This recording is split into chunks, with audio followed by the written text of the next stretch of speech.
Hi guys.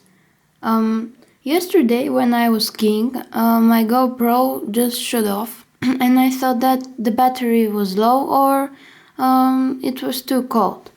But so I tried to warm it up, nothing happened. And I even connected to a charger and it still didn't turn on.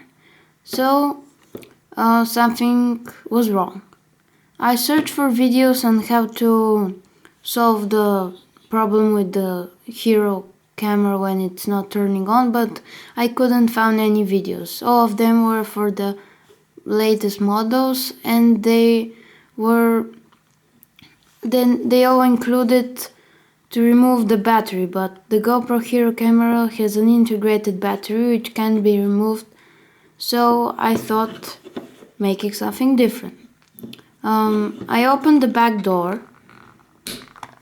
Of course, when either the home button or the set button didn't work when this happened.